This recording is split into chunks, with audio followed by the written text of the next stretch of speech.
We made it back from Canada, although we were informed at a rest area that our rear jack was down. It had indeed been bent, but still appears to be functional.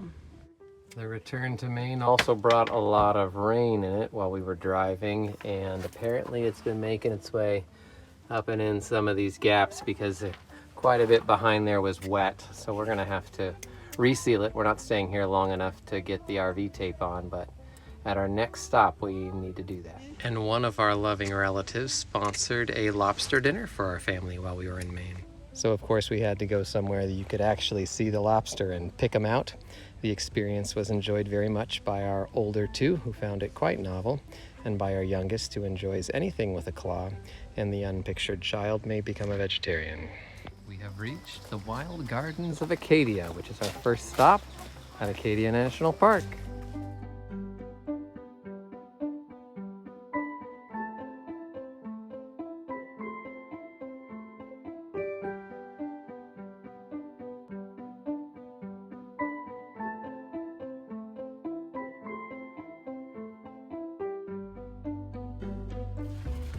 This is Bar Harbor at low tide. And once the tide runs all the way out, that last little bit of water will recede and we can take the land bridge out to Bar Island, provided we come back before high tide.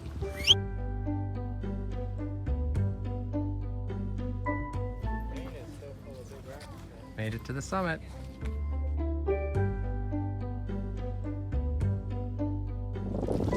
And after a bit of rock play, we are headed back at low tide, so we have a significantly wider bridge. Cadillac Mountain at Acadia National Park bears the distinction of being the first place in the U.S. to be touched by the sun during some parts of the year.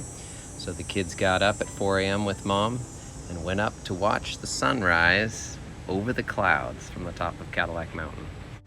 Except for Joey and me as the driver, and we slept in late, and when we got up, we played in the camper together. And the less well-known thing that Maine is famous for, that must be tried before you leave: whoopie pies. What's the verdict, Joey? Sweet. And that is the filtered version of our visit to Acadia National Park. I will tell you in truth that about day 50, I think, family relations broke down pretty significantly. I think everyone, with the possible exception of Jenny, had a 3-year-old meltdown at some point. I'm ready to leave Acadia and not come back. It rained on us again last night, but I'm hoping that God's mercies are new this morning and that Boston looks better. And we've made it to the stop that Thomas found at Old Fort Western in Augusta, Maine. This is the oldest site that we visited so far, built back in the 1620s, and it served through the Revolutionary War and for a while after, and then became a store. And you say? Gun free or clear? Gun free, wet sponge.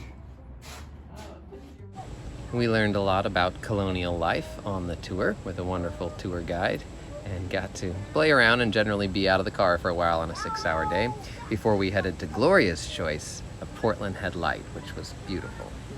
And shortly after leaving the lighthouse and getting on the road again, the conditions became this, which is untenable. So we are sitting in a parking lot until it becomes safe to drive. We will get to Salem near Boston some point tonight, but not in time for dinner. The thunderstorm really did put down a lot of rain. We enjoyed watching the cars try to make it through the flooded parking lot. We got to Salem late, so the kids got to check off camper setup after dark, and the sink broke, so they got to check off cooking appliance breaks, and they're getting really close to bingo. All in all, a good travel day, and everyone seems to have recovered, and we are pulling as a unit again.